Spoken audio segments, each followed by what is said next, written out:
श्री स्वामी समर्थ. अधिक महिना हा मध्यावर आलेला आहे, म्हणजे अधिक महिन्याचे अर्धे दिवस संपलेले आहेत आणि अधिक महिन्याचे अर्धेच दिवस शिल्लक आहेत. अधिक महिना हा संपूर्णपणे शुभ आणि पवित्र मानला जातो. अधिक महिन्यातील प्रत्येक दिवसच खास असतो, परंतु अधिक महिन्याची जी पौर्णिमा आहे तर ती विशेष मानली जाते. 3 वर्षातून एकदा ही अधिक महिन्याची पौर्णिमा येत असते. अधिक मास हा श्रीहरी विष्णूंना समर्पित आहे आणि अधिक महिन्याच्या पौर्णिमेच्या दिवशी श्रीहरी विष्णू, माता लक्ष्मी आणि चंद्रदेवांची पूजा केली जाते. अधिक महिन्याची जी पौर्णिमा आहे तर ती अत्यंत खास असते, त्यामुळे या दिवशी काही व्यक्ती उपवाससुद्धा करत असतात, व्रत केले जाते, त्याचप्रमाणे दानधर्म केले जातात. परंतु जरी आपल्याला पूजा करणे, उपवास करणे शक्य झाले नाही तरीसुद्धा आपण या पौर्णिमेच्या दिवशी गाईला मात्र एक वस्तू खायला द्यायची आहे.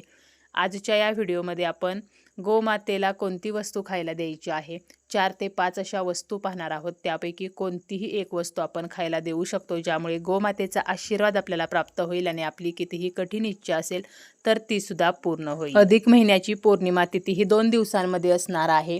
शनिवारी 30 मेला सकाळी 11:58 पौर्णिमा तिथी सुरू होईल आणि रविवारी 31 मेला दुपारी 2:15 ही तिथी समाप्त होणार आहे. उदय तिथीनुसार ही पौर्णिमा जी आहे तर ती उद्या रविवारी असणार आहे आणि आपल्याला या दिवशी गाईला एक वस्तू खायला द्यायची आहे. आपल्या हिंदू धर्मामध्ये गाईला म्हणजे गोमातेला विशेष महत्त्व आहे. असे म्हटले जाते की ज्या घरी गोमाता असते त्या घरातील वास्तुदोष हे आपोआप दूर होत असतात. ज्या घरी गाईची रोज पूजा होते तर त्या ठिकाणी 33 कोटी देवतांचे पूजन केल्याचे पुण्य मिळते. परंतु प्रत्येकाच्या घरी गोमाता असतेच असे नाही.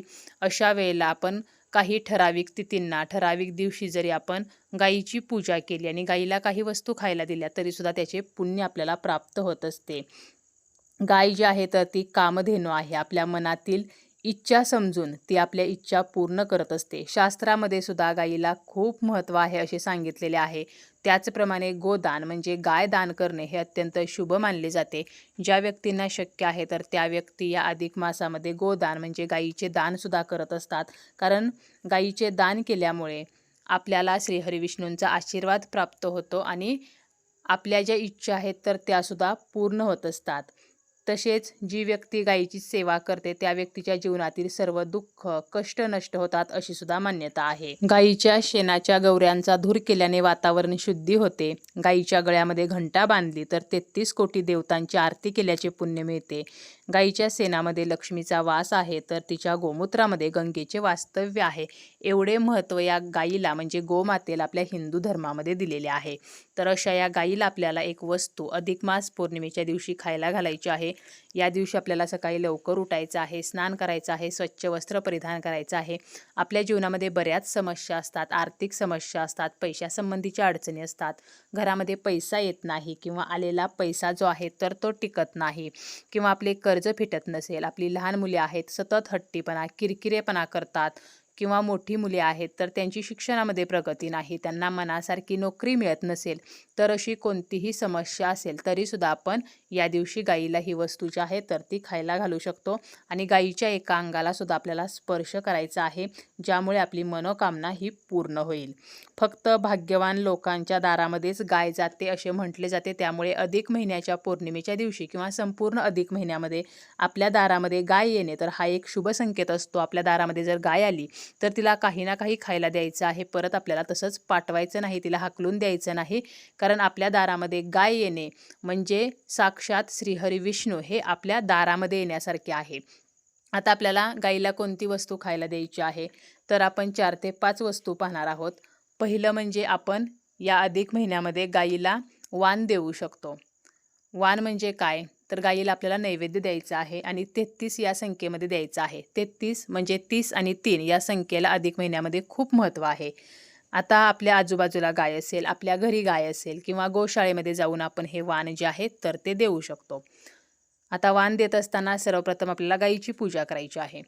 गाईच्या पायावरती पाणी ओतायचं, हळदी कुंकू लावायचं, तिच्या कपाळावरती हळदी कुंकू लावायचं, तिला तुपाच्या दिव्याने आपल्याला ओवाळायचं आहे. बाजूला आपण धूप अगरबत्तीसुद्धा लावू शकतो. शक्य झालं तर तिच्या गळ्यामध्ये फुलांचा हार घालायचा आहे आणि आपल्याला गाईला वाण द्यायचं आहे. वाण देताना आपल्याला एका ताटामध्ये 33 धोंडे घ्यायचे आहेत, म्हणजे आपल्याला पुरणाचे धोंडे या दिवशी बनवायचे आहेत. धोंडे बनवणे शक्य नसेल तर आपण 33 अनारसे सुद्धा घेऊ शकतो आणि त्यावरती एक तुपाचं निरंजन प्रज्वलित करायचं, त्याला हळदी कुंकू, अक्षता आणि फुलं अर्पण करायचं आणि त्या ताटाने म्हणजे ज्या ताटामध्ये आपण वाण ठेवलेलं आहे त्यानं गाईचं औक्षण करायचं आणि ते जे काही धोंडे असतील, अनारसे असतील तर ते आपल्याला गाईला खायला द्यायचं आहे. निरंजन जे आहे तर ते आपण बाजूला ठेवायचं आहे. तर अशा प्रकारे आपण गाईला वाण जे आहे तर ते या अधिक मासामध्ये देऊ शकतो. याचा इन डिटेल व्हिडिओसुद्धा आपल्या चॅनलवरती आहे. इन डिटेल माहिती हवी असेल तर तो व्हिडिओ तुम्ही पाहू शकता.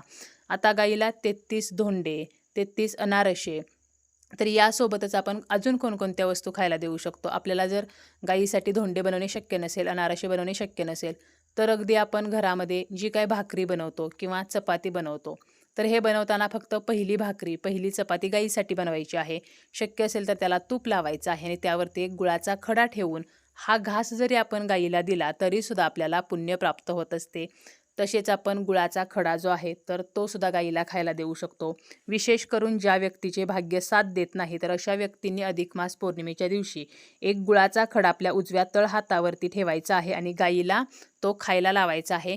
जेणेकरून गाय तो गुळाचा खडा खाताना तिची जीभ जी आहे तर ती आपल्या हातावरून फिरेल आणि जेव्हा गाईची जीभ ही आपल्या हातावरून फिरते त्यावेळेला आपल्या हातावरील रेषा सक्रिय होतात आणि आपले नशीब चमकते. तसेच लहान मुले आहेत, सतत हट्टीपणा, किरकिरेपणा करत आहेत, तर अशा वेळेला त्यांची स्मरणशक्ती सुधारावी, हट्टीपणा कमी व्हावा, तर यासाठी त्यांच्या हातून मुठभर हिरवा चारा आपण जर अधिक मास पौर्णिमेच्या दिवशी गाईला खायला दिला तर आपली मुले जी आहेत तर त्यांच्या अभ्यासामध्ये प्रगती होते, त्यांचा हट्टीपणा, किरकिरेपणा कमी होत असतो. कारण हिरवा चारा जो आहे तर तो बुध ग्रहाची स्थिती सुधारवत असतो. त्यामुळे हिरवा चारा जो आहे तर तो सुद्धा आपण गाईला खायला देऊ शकतो. जर आपली काही कामे अडकलेली आहेत, बऱ्याच दिवसापासून आपली रखडलेली कामे पूर्ण होत नसतील, तर अशा वेळेला आपण या दिवशी गाईला भिजवलेली चणा डाळ आणि त्यासोबत गूळ, तर असा घास जो आहे तर तो सुद्धा खायला देऊ शकतो. तर अशा ज्या वस्तू आहेत तर आपण आपल्या समस्येनुसार ह्या वस्तू खायला देऊ शकतो. तसेच अधिक मास असल्यामुळे 33 धोंडे, 33 अनारसे, तर असा जो नैवेद्य आहे तर तो आपण गाईला देऊ शकतो. तसेच आपल्याला गाईला 11 प्रदक्षिणा घालायच्या आहेत. ओम नमो भगवते वासुदेवाय असं म्हणत आपल्याला या प्रदक्षिणा घालायच्या आहेत. आता शक्य झालं तरच आपल्याला ह्या प्रदक्षिणा घालायच्या आहेत. आपण जर गोशाळेमध्ये वगैरे गेलो तर आपल्याला त्या ठिकाणी प्रदक्षिणा घालणे जमणार नाही, तर अशा वेळेला नाही घातल्या तरीसुद्धा चालतील. आपली इच्छा आपण गाईच्या कानामध्ये बोलू शकतो. त्याचप्रमाणे गाईच्या शरीरावरती एक उंचवटा असतो, तर या उंचवट्यावरून आपल्याला हात फिरवायचा आहे. कारण गाईवर सर्व नक्षत्रांचा प्रभाव पडतो. गाईच्या वरच्या पाठीच्या भागामध्ये सूर्यकेतू नाडी असते आणि या उंचवट्यावरून हात फिरवला तर आपल्या इच्छा पूर्ण होतात, दारिद्र्य नष्ट होते, सर्व आजारांचा नाश होतो, आपली आर्थिक परिस्थिती सुधारते. त्यामुळे ज्यांना सततचे आजारपण आहे किंवा आपल्या जीवनामध्ये जर पैशाच्या अडचणी असतील तर आपण गाईच्या या भागाला जास्तीत जास्त स्पर्श जो आहे तर तो करायचा आहे. गाईला नमस्कार करायचा आहे आणि आपल्या जीवनामध्ये जी समस्या आहे तर ती नष्ट व्हावी म्हणून आपल्याला प्रार्थना करायची आहे.